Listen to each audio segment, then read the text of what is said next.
നിങ്ങൾ പണ്ട് വന്നപ്പോൾ എങ്ങനെയായിരുന്നു? പണ്ടെന്ന് പറയുമ്പോൾ ഞങ്ങൾ 2016 ആ സമയത്തൊക്കെ വന്നപ്പോൾ 16-17 ആ സമയത്ത് ഈ ഇവിടെ ഒന്നും ഇല്ലായിരുന്നു. ഇതുമായിട്ട് ഫെൻസും കാര്യങ്ങളൊന്നും ഇല്ലായിരുന്നു. രണ്ട് സൈഡും ചെറിയ മറ്റേ മുള്ളുവേലി മാത്രം. ഭയങ്കര പാടായിരുന്നു. വണ്ടി ടാറിട്ട റോഡല്ലായിരുന്നു.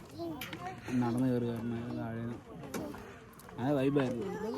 എന്നാലും ഇപ്പോഴും കുഴപ്പമില്ല. എത്ര പ്രാവശ്യം ഇവിടെ വന്നിട്ടുണ്ട്? 10-20 തവണ കാണും.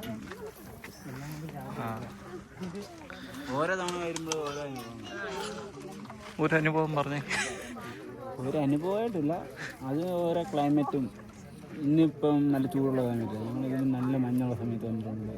കോട മൂടി ഇങ്ങനെ ഇല്ലിക്കല്ല് കാണാൻ മേലാത്ത രീതിയിൽ കോട മൂടി കിടക്കുന്ന സമയത്ത് വന്നിട്ടുണ്ട്. നല്ല തെളിഞ്ഞിരിക്കുന്ന സമയത്ത് വന്നിട്ടുണ്ട്. മഴയത്ത് വന്നിട്ടുണ്ട്. അപ്പോൾ ആ ഓരോ ദിവസങ്ങളിലും അനുഭവങ്ങൾ വേറെയാണ്. ഫീലിങ്സ് കിട്ടുമ്പോൾ നമുക്ക് ആ സന്തോഷം കൂട്ടുകാർ ഇപ്പം അങ്ങനെ ഓരോരുത്തരായിട്ട് വരുമ്പോഴത്തേനും നമുക്ക് ആ സന്തോഷം വേറെയാണ്. അതാണ് പറഞ്ഞത്, ഓരോ ദിവസം ഓരോ തവണ വരുമ്പോൾ അനുഭവങ്ങൾ മാറി കിട്ടുകയും ചെയ്യും. അതെ.